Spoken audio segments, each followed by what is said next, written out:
is the mayor of the city garden of Samal here. Pakipasa na lang sa kanya. There was a bit of a ruckus because in one interview, he said that pinatawag daw niya ang military at hindi dumating. You know, it takes more than just knowing that the soldiers are there.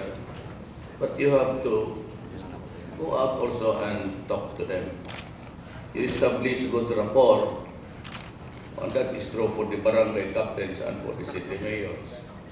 Because dito kasi sa atin, under the administrative law, ang persons in authority, mayor, barangay captain, pati teachers, all of them.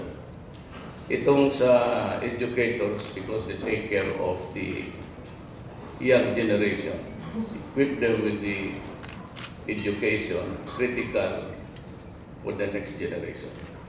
Kaya itong lahat na maestra, they are really persons in authority, not only agents. Ang police na agents of a person in authority because there is a higher command. Tapos ang supervisory powers are given to the city mayors. Now, kasi yung mga mayor dapat sa good rapport. Not only that there is a need for action such as an emergency, but we must work together, pati police.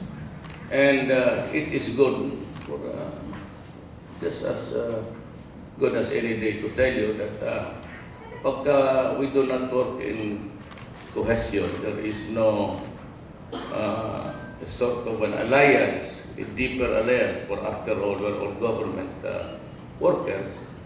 Kailangan you must go out of your way really to, you do not, if they do not want to go to your office, then go out and go to their camp and mag-istorya.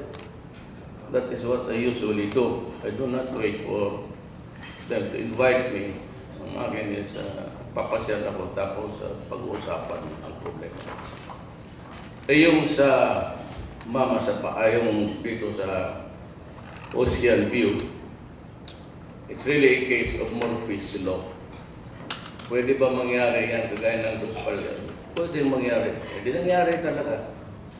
That is what it is all about. If it can happen, it will happen. Pag sinabi mo yung mag-aeroplano mo, pwede ba yung bumagsak? Ay, babagsak talaga yan. That is how nature operates. If it can be possibly done, it will be done.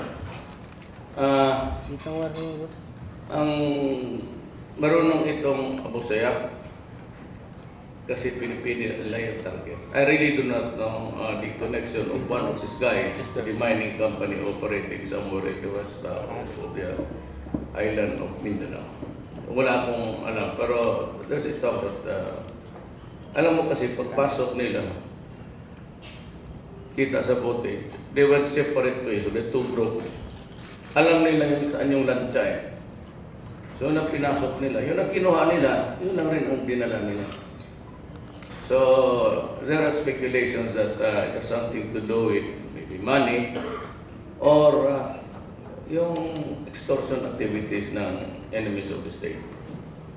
Eh, ang problema, mas malapit-lapit dito. Sabi nga, hindi yan mangyari kasi dito malayo na Davao. But you know, I believe along the way they were met with powerful boats with yung dalawa ang engine yung Borbo.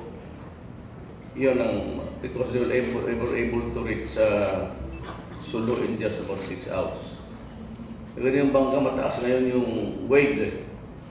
Gaganon yan. But itong mga powerful parang lumulutang lang yan. And yung nakita na siguro, wala nang makina.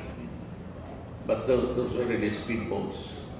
So somebody was really waiting for them midway, order someone in bakit sila umikot doon.